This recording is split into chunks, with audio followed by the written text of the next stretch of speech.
Simply take your ratchet strap and we're going to hook it into our chain. We're going to take it and go around in front of our tire into the rear tire, into our wheel well area, go across and then hook into our chain on the other side, and we're going to tighten that up, and that'll keep that chain from kicking off the back end. Okay? Now, I understand nobody wrecked a parked car. This car didn't get here by somebody getting in and starting it flip over, right? They drove it to this situation, so we could have what? Hot exhaust. So we have to deal with that. So put some cribbing, some hose down, something like that. You can also have sharp edges that we have to deal with. Now, where do I want to hook this in relation to my strut head? Probably over where Chris is? No, as far as on the chain. Oh, okay. Underneath it, okay? So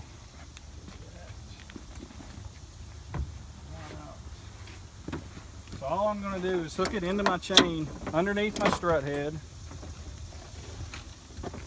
We're going to go over our vehicle.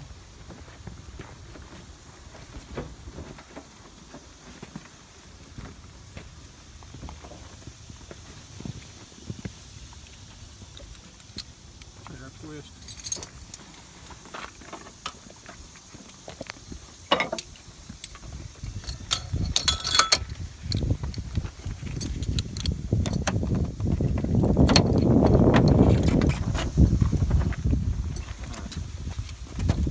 Oh, you're fine. Yeah. And then as soon as we start to pull that chain around a little bit, we're going to stop. We don't want to have it where we pull our strut heads out of line. A little bit more. All right. Good. Yep. And if it's not, when we come back after we tighten up our base strap and it's not tight enough, then we can come back. We may have to tighten it up just a little bit. Say something. Somebody let go some while ago and it looked like it fell in a bit. So, all right. So now the next thing that we have to do is we can tighten up our base strap. If you notice how we have some slack in our chain? So I can tighten up this.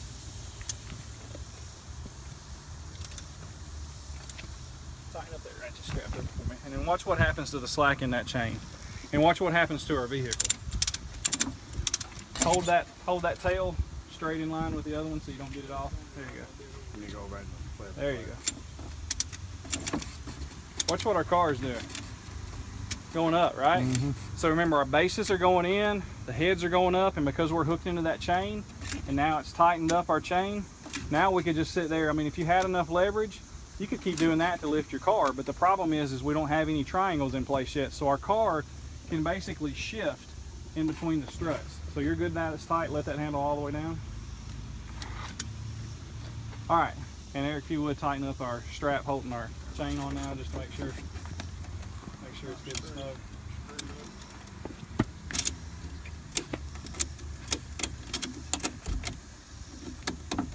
Good? All right, so now I told you to throw these straps here off to the side, and if you notice I hung a cluster into the middle of our chain. So now I'm just going to take this one and I'm going to hook into our cluster. Don't tighten that up.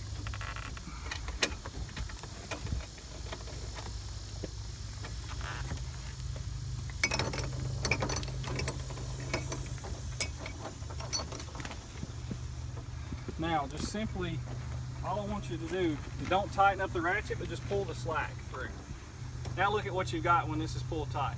Two triangles, right? Mm-hmm. That opposing force. So this triangle's pulling this way, that triangle's pulling that way. That's what's going to lock your vehicle in.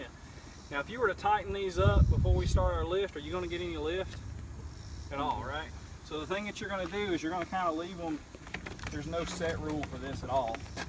You're going to leave some slack in them, basically to where they're dragging the ground. And then what I want to do is I want to take and set my ratchet to where as it goes up, they're going to self-tighten. All right?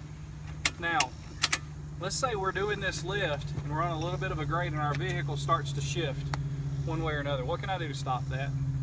Tighten the other one. If my vehicle started going that way, I could tighten this strap up, and guess what? It's going to keep that vehicle from shifting. Then that's where you may have to do that strap management like I did over there, because it may get so tight on you. but it will stop that vehicle from shifting to that side.